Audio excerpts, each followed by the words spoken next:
യഥാർത്ഥത്തിൽ ഈ കൊല്ലത്തിന് എന്താണ് പ്രത്യേകത? അങ്ങനെ ചോദിക്കാൻ കാരണം എന്ന് വെച്ച് കഴിഞ്ഞാൽ എല്ലാ തെരഞ്ഞെടുപ്പ് കഴിയുമ്പോഴും ഈ മന്ത്രിമാരെ തെരഞ്ഞെടുപ്പ് കൊല്ലത്ത് നിന്നും ഒരു പ്രാതിനിധ്യം കൂടുതലായിട്ടുള്ളത് നമുക്ക് കാണാൻ കഴിയും. കഴിഞ്ഞ LDF മന്ത്രിസഭയിലാണെങ്കിലും കൊല്ലത്ത് നിന്നും 3 പേരുണ്ടായിരുന്നു. ഈ മന്ത്രിസഭയിലും കൊല്ലത്ത് നിന്നും 3 പേരുണ്ട്. കൊല്ലത്തിന് എന്താണ് ഇത്ര പ്രത്യേകത? കൊല്ലത്തിന്റെ പ്രത്യേകത എന്താണെന്ന് എനിക്കറിയത്തില്ല. പക്ഷേ കൊല്ലം പിടിച്ചാൽ കേരളം പിടിക്കാം, ഇതായിരുന്നു പൊതുവിലുള്ള ധാരണ. CPM എന്നൊക്കെ കൊല്ലം പിടിച്ചിട്ടുണ്ടോ? CPM ഇടതുപക്ഷം തന്നെയാണ് കൊല്ലം പിടിക്കാറ്. ഇടതുപക്ഷം തന്നെ ജയിച്ചു വരുന്നൊരു സാഹചര്യമുണ്ട്. നോക്കൂ, ഇതൊരു വല്ലാത്ത തെരഞ്ഞെടുപ്പാണ്. 2021 നടന്ന തെരഞ്ഞെടുപ്പിന്റെ ഫലം നമ്മുടെ മുന്നിൽ നിൽക്കുന്നു. 2016 ഒരേ ഒരു സീറ്റായിരുന്നു നിയമസഭാ തെരഞ്ഞെടുപ്പിൽ കൊല്ലത്ത് നിന്ന് ലഭിച്ചത്. അന്ന് DCC അധ്യക്ഷയായിരുന്ന ബിന്ദു കൃഷ്ണ. ആ ബിന്ദു കൃഷ്ണയ്ക്ക് അന്ന് ഏറ്റ വലിയ പരാജയം, വലിയ രാഷ്ട്രീയ ജീവിതത്തിൽ വലിയ തിരിച്ചടിയായി. അപ്പോൾ വനിതാ DCC അധ്യക്ഷ എന്ന നിലയിൽ വലിയ രീതിയിൽ പെർഫോം ചെയ്തിരുന്ന ഒരു ആളായിരുന്നു ബിന്ദു കൃഷ്ണ. പക്ഷേ നിയമസഭാ സീറ്റിൽ ഈ പറയുന്ന ഉമ്മൻചാണ്ടി പ്രശ്നം, ബാർക്കോഴ പ്രശ്നം, ഈ പറയുന്ന സോളാർ പ്രശ്നം, വലിയൊരു ഇടതു തരംഗം ആഞ്ഞടിച്ച ആ തെരഞ്ഞെടുപ്പിൽ കൊല്ലത്ത് അട്ടിമുടി UDF സംവിധാനം മൊത്തം തകർന്ന് തരിപ്പണമാകുന്ന കാഴ്ച നമ്മൾ കണ്ടു. അവിടെ മത്സരിച്ചുകൊണ്ടിരുന്ന RSPയുടെ സീറ്റുകളായ ഇരവിപുരം, കുന്നത്തൂർ, ചവറ, ഇവിടെയൊക്കെ വമ്പൻ പരാജയം ഏറ്റുവാങ്ങേണ്ടി വന്നു. ഉമ്മൻചാണ്ടി മന്ത്രിസഭയിൽ വലിയ പെർഫോം ചെയ്ത തൊഴിൽ വകുപ്പ് മന്ത്രിയായ ഷിബു ബേബി ജോണിനെ വിജയമുള്ള പരാജയപ്പെടുത്തുന്ന കാഴ്ച കൊല്ലത്തിൽ കാണേണ്ടി വന്നു. കൊല്ലത്ത് അട്ടിമുട്ടി പരാജയം. അവിടെ ഇടതുപക്ഷത്തിന്റെ ഘടകകക്ഷികൾ മത്സരിച്ച സീറ്റുകളിലെല്ലാം വിജയം കണ്ടെത്തുന്ന ഒരു സാഹചര്യം ഉണ്ടാകുന്നു. ഇന്ന് 2026 നമ്മൾ ഇരിക്കുമ്പോൾ അന്ന് DCC അധ്യക്ഷയായിരുന്ന ബിന്ദു കൃഷ്ണ ഇടതിൻ്റെ ഇനി കേരളത്തിൽ ഇടതുപക്ഷത്തിന്റെ ഏത് സീറ്റ് പരാജയപ്പെട്ടാലും ഒരിക്കലും പരാജയപ്പെടില്ല എന്ന് ഇടതുപക്ഷം വിശ്വസിക്കുന്ന കൊല്ലം മണ്ഡലത്തെ തിരിച്ചു പിടിച്ചുകൊണ്ട്, കൊല്ലം മണ്ഡലത്തെ നെഞ്ചോട് ചേർത്ത് പിടിച്ചുകൊണ്ട് കൊല്ലം മണ്ഡലത്തിൽ വിജയായി വന്ന ബിന്ദു കൃഷ്ണ ഇന്ന് രാവിലെ 10 മണിക്ക് VD സതീശൻ സർക്കാരിൽ മന്ത്രിയായി സത്യപ്രതിജ്ഞ ചെയ്യുന്നു എന്നൊരു മധുര പ്രതികാരത്തിന്റെ കഥ കൂടി കൊല്ലത്ത് നിന്ന് നമ്മൾ പറഞ്ഞു പോകണം. 2016 ഈ 11 സീറ്റുകളിൽ ഒരു സീറ്റിൽ ഒതുങ്ങേണ്ടി വന്ന UDFന് തിരിച്ച് ഇന്ന് 11 സീറ്റിൽ 8 സീറ്റുകളുമായി UDF അധികാരത്തിലേക്ക് എത്തുമ്പോൾ 8 സീറ്റുകളാണ് കൊല്ലത്ത് നിന്ന് UDF കൊടുക്കുന്നത്. ഇന്ത്യൻ നാഷണൽ കോൺഗ്രസും RSPയും ചേർന്ന് കൊടുക്കുന്നത് എന്ന് നമ്മൾ പ്രത്യേകം പറയേണ്ടി വരും. ഇതിന്റെ മറ്റൊരു കാര്യം വെച്ച് കഴിഞ്ഞാൽ കഴിഞ്ഞ വർഷം, അതായത് 2021 തെരഞ്ഞെടുപ്പ് നടക്കുമ്പോൾ തെക്കൻ കേരളത്തിൽ നിന്ന് ആകെ കിട്ടുന്നത് 4 സീറ്റാണ്. 4 സീറ്റ്. തിരുവനന്തപുരത്ത് നിന്ന്, കൊല്ലത്തു നിന്നും 2 സീറ്റ്, ആലപ്പുഴയിൽ നിന്നും 1 സീറ്റ്, പത്തനംതിട്ടയിൽ നിന്നും 1 സീറ്റും ഇല്ലായിരുന്നു. ഈ 4 സീറ്റ് ഇപ്പം നമ്മൾ നോക്കിക്കഴിഞ്ഞാൽ കൊല്ലത്ത് തന്നെ കഴിഞ്ഞ വട്ടം വാങ്ങിച്ചതിന്റെ ഇരട്ടി സീറ്റുകളാണ് കൊല്ലത്ത് മാത്രമല്ല. ഉറപ്പായിട്ടും ഇനി ഞാൻ പറഞ്ഞു വന്നതിലേക്കല്ല, പക്ഷേ നമ്മളിവിടെ പറഞ്ഞു പോകാത്തൊരു പേരുണ്ട്. നമ്മൾ ഈ പറഞ്ഞു പോകാത്ത പേരുകാരെ കുറിച്ചൊക്കെ പറഞ്ഞു വേണം. കൊല്ലത്തിന് ഇന്ത്യൻ നാഷണൽ കോൺഗ്രസിന് നേതൃത്വം കൊടുക്കുന്ന ഡോക്ടർ രാജേന്ദ്ര പ്രസാദ് എന്ന് പറയുന്ന DCC അധ്യക്ഷൻ റീലുകളിൽ അദ്ദേഹം സജീവമാകാറില്ല. ഈ വളരെ കടുത്ത ഭാഷയിലുള്ള പ്രതികരണവുമായി മാധ്യമങ്ങളിലൊന്നും അദ്ദേഹത്തെ കാണാൻ വളരെ സൈലന്റ് ആയിട്ടുള്ള ഒരു വർക്ക്, സ്വാധീനനായ ഒരു മനുഷ്യൻ, എല്ലാവരെയും സ്നേഹത്തോട് ചേർത്ത് പിടിക്കുന്ന ഒരു മനുഷ്യൻ. ആ മനുഷ്യനെ DCC അധ്യക്ഷനാക്കിയപ്പോൾ ഇവിടെ പലരും പറഞ്ഞു കൊടുക്കുന്നു സുരേഷ് വച്ച DCC അധ്യക്ഷൻ, കൊടുക്കുന്നു സുരേഷ് വച്ച DCC അധ്യക്ഷൻ, അല്ലെ? ആ ഒരു ലേബലിലേക്ക് കൊടുക്കുന്നു സുരേഷിന്റെ ആളാണ്, അദ്ദേഹവുമായി വളരെ സൗഹൃദം സൂക്ഷിക്കുന്ന ആളാണ്. പക്ഷെ ആ മനുഷ്യന്റെ സൈലന്റ് വർക്ക് ഈ അധ്വാനത്തിന്റെ പിന്നിലുണ്ട്. നമ്മൾ എറണാകുളത്ത് 14 പിടിച്ചപ്പോൾ മുഹമ്മദ് ഷിയാസിനെ നമ്മൾ അനുമോദിച്ചു. തിരുവനന്തപുരത്തും അപ്പോൾ മറ്റു പലയിടങ്ങളിലും DCC അധ്യക്ഷന്മാരെ നമ്മൾ അനുമോദിക്കുന്ന പല കാഴ്ചകളും കണ്ടു. പക്ഷേ ഈ ആരും പറഞ്ഞു കേൾക്കാതെ പോയ പേരാണ്. അത് പറയാതിരിക്കാൻ കഴിയില്ല. കൊല്ലം പോലെ ഒരു ഇടതുപക്ഷത്തിന്റെ മണ്ഡലത്തിൽ അവിടുത്തെ ഘടകകക്ഷികളെ മുഴുവൻ മുട്ടുകത്തിച്ചുകൊണ്ട് UDFന് ഉജ്ജ്വല വിജയം നേടിക്കൊടുത്തത് മാത്രമല്ല, കൊല്ലത്ത് നിന്ന് ഇന്ന് VD സതീശൻ 2026 മുഖ്യമന്ത്രിയായി സത്യപ്രതിജ്ഞ ചെയ്യുന്ന ചടങ്ങിൽ 3 മന്ത്രിമാർ, എനിക്ക് തോന്നുന്നു മലപ്പുറത്തും കൊല്ലത്തും മാത്രമാണ്. മലപ്പുറത്ത് ഒരു പ്രത്യേക സാഹചര്യത്തിലാണ് 3 മന്ത്രിമാരെ കൊടുക്കേണ്ടി വന്നത്. അല്ലെങ്കിൽ അവിടെ 2 മന്ത്രിമാരിൽ ഒതുങ്ങി തന്നെ അവിടെ ഒരു യൂത്ത് ലീഗിലടക്കം വലിയ പ്രതിഷേധമുയർന്നതിന്റെ പേരിലാണ് 3 മന്ത്രിമാർ വരുന്നത്. ഇതാ കൊല്ലത്തേക്ക് വരുമ്പോൾ കൊല്ലത്തിന്റെ പ്രിയങ്കരനായ മുൻ തൊഴിൽ വകുപ്പ് മന്ത്രി, ചവറയുടെ പ്രിയങ്കരനായ MLA സാക്ഷാൽ Shibu baby John, son of baby John, comrade baby John, അദ്ദേഹം ഇന്ന് മന്ത്രിയായി സത്യപ്രതിജ്ഞ ചെയ്യുന്നു. വലിയ രീതിയിൽ പെർഫോം ചെയ്യാൻ സാധിക്കും എന്ന് ആളുകൾക്ക് ഉറപ്പുള്ള RSPയുടെ സംസ്ഥാന സെക്രട്ടറിയാണ്.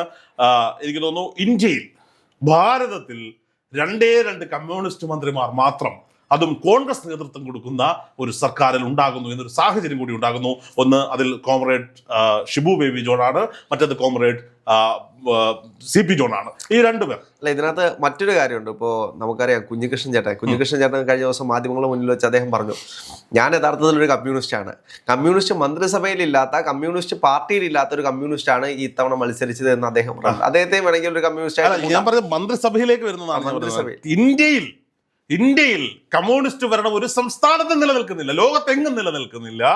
അവിടെ കേരളത്തിൽ നിന്ന് രണ്ട് കറവേറുന്ന കമ്മ്യൂണിസ്റ്റുകൾ മന്ത്രിസഭയിലേക്ക് എത്തുന്നു. ഒന്ന് CP ജോൺ തിരുവനന്തപുരത്ത് നിന്ന്, KB ഗണേഷ് കുമാർ പ്രഗത്ഭരാണെന്ന് തെളിയിച്ച KSRTC അടങ്ങുന്ന ഗതാഗത വകുപ്പാണ് CP ജോണിലേക്ക് എത്തുന്നത്. CP ജോണിന് സകല തന്ത്രങ്ങളും പയറ്റാനുള്ള മാർഗം അവിടെയുണ്ട്. ഇടതുപക്ഷത്തിലേക്ക് അധികാരത്തിന്റെ ഭ്രാന്ത് കോൺഗ്രസിന്റെ സർവ്വസുഖങ്ങളും പറ്റിയ പലരും കടന്നുപോയപ്പോഴും ഘടകകക്ഷിയായി ഒറ്റയ്ക്ക് നിന്നുകൊണ്ട് ആ വർഗവഞ്ചക പാർട്ടിയിലേക്ക്, എൻ്റെ പ്രസ്ഥാനത്തെ, എൻ്റെ നേതാക്കന്മാരെ നോവിച്ചിട്ടുള്ള പാർട്ടിയിലേക്ക് ഞാനില്ല, ആ മുന്നണിയിലേക്ക് ഞാനില്ല, ഞാനെന്നും വലതുപക്ഷത്തിനൊപ്പമായിരിക്കും, ഞാൻ വലതുപക്ഷത്തിലെ കമ്മ്യൂണിസ്റ്റായി തുടരുമെന്ന് നിലപാടെടുത്ത് UDF-നൊപ്പം ചേർന്ന് നിന്ന് ഒരിക്കൽ പോലും വിജയിക്കാത്ത സീറ്റുകൾ UDF വെച്ച് നീട്ടുമ്പോൾ ആ സീറ്റുകളിലൊക്കെ പോയി നിന്ന് പരാജയം മാത്രം നുണഞ്ഞൊരു നേതാവ്, എന്നിട്ടും സ്വന്തം മുന്നണിയെ, നേതാക്കന്മാരെ പറയാത്തൊരു നേതാവ്.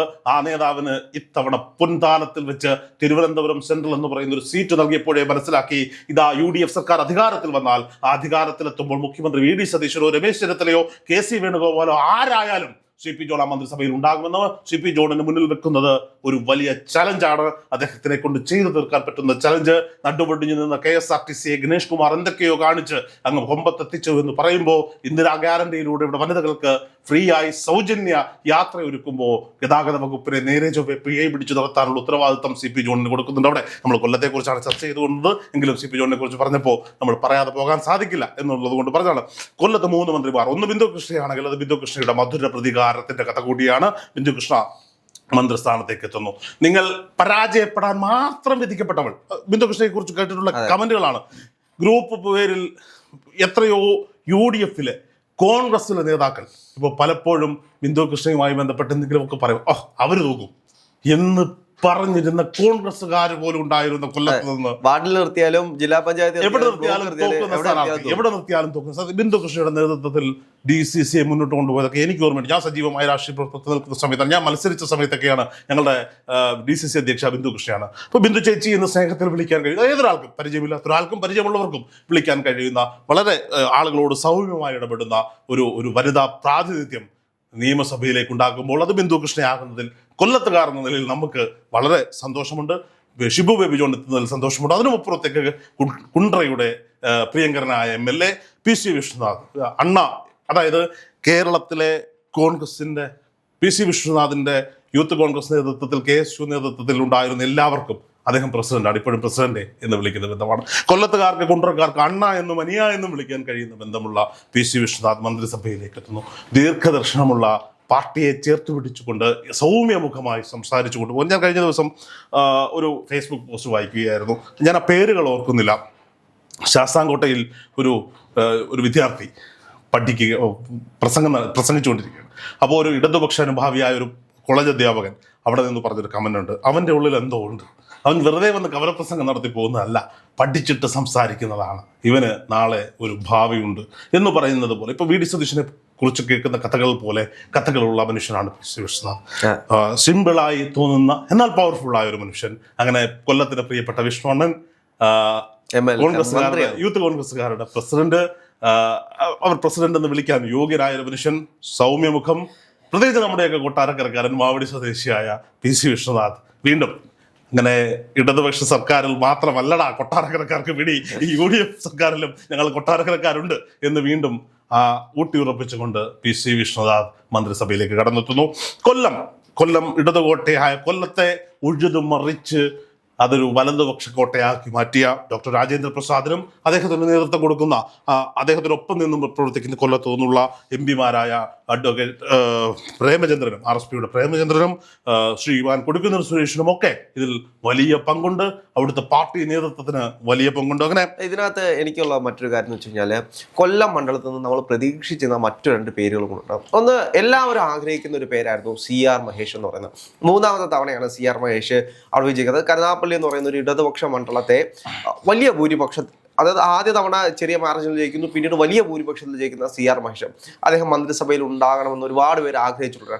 അതേപോലെ തന്നെ ജ്യോതികുമാർ ചമകല, KB ഗണേഷ് കുമാർ എന്ന് പറയുന്ന അതികായനാണ് എന്ന്, അല്ലെങ്കിൽ രാഷ്ട്രീയ നൈപുണ്യം കൊണ്ട് ലോകത്തെ തന്നെ കീഴടക്കുന്ന ആളാണ് എന്നൊക്കെ പറയുമ്പോഴും അദ്ദേഹത്തെ തോൽപ്പിച്ചു വന്ന 2 പേർ, ഈ 2 പേരും കൂടെ നിയമസഭയിൽ ഉണ്ടായിരുന്നെങ്കിൽ നന്നായിരുന്നു എന്ന് കരുതുന്ന ആളുകളാണ്. സിമ്പിളായിട്ട് ഉത്തരം പറയാം. കേരളത്തിൽ 14 ജില്ലകളുണ്ട്. ഈ 14 ജില്ലകൾക്ക് ആകെ 21 മന്ത്രിമാരേ ഉള്ളൂ. അത് ഘടകകക്ഷികൾക്കൊക്കെ വീതിച്ചു കൊടുത്തതിന് ശേഷം UDF കോൺഗ്രസിന് കിട്ടുന്നത് 11+1 അത് ആർക്കൊക്കെ കൊടുക്കാൻ പറ്റും എന്നുള്ളതാണ്. 2 പേർക്ക് കൊല്ലത്ത് കൊടുത്തു. ഇപ്പൊ ജ്യോതികുമാർ ചാമക്കാല മാത്രമല്ല, കൊല്ലം ജില്ലയിൽ ജയിച്ചു വന്ന മുഴുവൻ കോൺഗ്രസിന്റെ നേതാക്കന്മാരും ഈ പറയപ്പെടുന്ന സീറ്റിന് അർഹരാണ്, മന്ത്രിപദത്തിന് അർഹരാണ്. ഒരു കമ്മ്യൂണിറ്റി കൊല്ലത്തിന്റെ പേര് പറഞ്ഞുകൊണ്ടാണ് ഞാൻ ഇത് രണ്ടും പറഞ്ഞത്. കഴിഞ്ഞ ദിവസം കൊണ്ട് ഫേസ്ബുക്കിൽ ഏറ്റവും കൂടുതൽ ആളുകൾ മിസ് ചെയ്യുന്നത് ഒന്ന് VT ബൽറാം, ഒന്ന് ചാണ്ടി ഉമ്മൻ, ഒന്ന് ജ്യോതികുമാർ ചാമകാല, ഒന്ന് CR മഹേഷ്. ഈ ഫോട്ടോകളാണ്. ഞാൻ ചോദിക്കട്ടെ, ഈ ഫോട്ടോകൾ വരുന്നു എന്ന് പറഞ്ഞാൽ ഈ പറയപ്പെടുന്ന മന്ത്രിമാരായവർ അർഹരല്ലാത്ത ആരെങ്കിലും മന്ത്രിപദത്തിലേക്ക്? അപ്പൊ എല്ലാവരും ചോദിക്കുന്നു OJ ജനീഷിനെ കേന്ദ്രമന്ത്രിയാക്കി. OJ, നിങ്ങൾ ഇതിന്റെ ബാലൻസിംഗ് ഒന്ന് നോക്കണം. ഞാൻ പറയുന്നത് ജാതി പറഞ്ഞുള്ള ബാലൻസിംഗ് അല്ല, എക്സ്പീരിയൻസിന്റെയും ഏജിന്റെയും പുറത്തുള്ള ബാലൻസിംഗ്. യുവാക്കൾക്ക് പ്രായത്തിൽ കഴിഞ്ഞ മന്ത്രിസഭയിൽ 40 വയസ്സിൽ താഴെയുള്ള ഒരു മന്ത്രിയുടെ പേര് പറ. ആരുമില്ലായിരുന്നു. OJ ജനീഷിന് പ്രായം 37 വയസ്സാ. യൂത്ത് കോൺഗ്രസിന്റെ സംസ്ഥാന അധ്യക്ഷനാകുന്നതിന് മുമ്പ് അദ്ദേഹം ചെയ്ത ജോലികളെ കുറിച്ച്, ഇന്റർനെറ്റ് കഫേയിലെ ജീവനക്കാരൻ, പെട്രോൾ പമ്പിലെ ജീവനക്കാരൻ, കഫേയിലെ ജോലിക്കാരൻ, സെക്യൂരിറ്റി പണി, അദ്ദേഹം ധരിക്കുന്ന ഡ്രസ്സുകൾ ബ്രാൻഡായിട്ടുള്ള ഷർട്ടോ മുണ്ടോ ഒന്നും അല്ല അദ്ദേഹം ധരിക്കുന്നത്, ഒരു സാധാരണ കുടുംബത്തിൽ നിന്ന്. എന്നാൽ എനിക്ക് ദാരിദ്ര്യം പറഞ്ഞ് ബ്രാൻഡ് ഉണ്ടാക്കാൻ അദ്ദേഹം എങ്ങും വന്നിട്ടില്ല. അപ്പോൾ സ്വാഭാവികം വളരെ സൈലന്റായി പ്രവർത്തിച്ച് സൈലന്റായി യൂത്ത് കോൺഗ്രസ് സംസ്ഥാന അധ്യക്ഷനായി അദ്ദേഹത്തെ കണ്ടെത്തി കൊണ്ടുവരികയാണ്. അദ്ദേഹത്തിന്റെ ടാലന്റുകൾ ഇനി കാണിക്കാനുള്ള അവസരം തുറന്നു കൊടുക്കുകയാണ്. നമ്മൾ മനസ്സിലാക്കേണ്ടുന്ന ഒന്നാണ്. ഇതാർക്ക് കിട്ടേണ്ടത് അവസരമായിരുന്നു എന്നുകൂടി നമ്മൾ ചിന്തിക്കേണ്ടിയിരിക്കുന്നു. ഇത് കാലത്തിന്റെ കാവ്യനീതി പോലെ അത് ജനീഷിലേക്ക് പോവാണ്. അപ്പോൾ OJ ജനീഷ് മന്ത്രിയാകുമ്പോൾ ഇവിടുത്തെ ചെറുപ്പക്കാർ സന്തോഷിക്കുകയല്ലേ വേണ്ടുന്നത്. ഇന്നലെ ഏതോ ഒരുത്തി, അവളുടെ പേരൊക്കെ എനിക്കറിയാം, വേറെ ഭാഷയാണ് എൻ്റെ നാട്ടിൽ വരുന്നത്. അവള് OJ ജനീഷിന്റെ ഒരു ഫോട്ടോ, മന്ത്രിയാണ് പോലും. എന്താണ് ഗ്ലാമർ കുറഞ്ഞു പോയോ OJ ജനീഷിന്? യൂത്ത് കോൺഗ്രസ്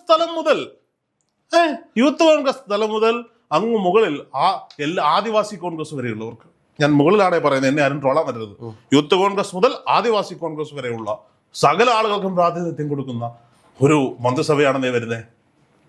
ഇതിനകത്ത് ഇവർ മനസ്സിലാക്കാത്ത കാര്യമുണ്ട്. യൂത്ത് കോൺഗ്രസിന്റെ സംസ്ഥാന പ്രസിഡന്റായിട്ട് ഒരാൾ കടന്നു വരണമെങ്കിൽ എന്തെല്ലാം കടമ്പകൾ കടന്നിട്ടാണ് വരുന്നത് നമുക്കറിയാം. ഒരു സംഘടനാ പ്രവർത്തനം സെപ്പറേറ്റ് വിഷയമായി ചർച്ച ചെയ്യാൻ തോന്നുന്നു. യൂത്ത് കോൺഗ്രസിന്റെ നേതൃത്വത്തിൽ വന്ന് എത്ര പേർ ഇവിടെ മന്ത്രിമാരാകുന്നു എന്നുള്ളത് നമ്മൾ സെപ്പറേറ്റ് ചർച്ച ചെയ്യണം. അതായത് PC വിശ്വനാഥും ഈ പറയുന്ന T സിദ്ദിഖും അടക്കം OJ ജനീഷ് വരെയുള്ളവർ നമുക്ക് സെപ്പറേറ്റ് വിഷയമായി ചർച്ച ചെയ്യാം. എന്നാൽ KSUവിന്റെ യൂത്ത് കോൺഗ്രസിന്റെ സംസ്ഥാന അധ്യക്ഷനാകാൻ അവസരം ലഭിച്ചു. ചുണ്ടിനും കപ്പനും ഇടയിൽ നഷ്ടപ്പെട്ട VD സതീശൻ മുഖ്യമന്ത്രിയാകുന്നു. മന്ത്രിസഭയിൽ എങ്ങും ഉണ്ടായിരുന്നില്ല, VD സതീശൻ മുഖ്യമന്ത്രിയാകുന്നു. ഇത് നമുക്ക് സെപ്പറേറ്റ് ചർച്ച ചെയ്യാം.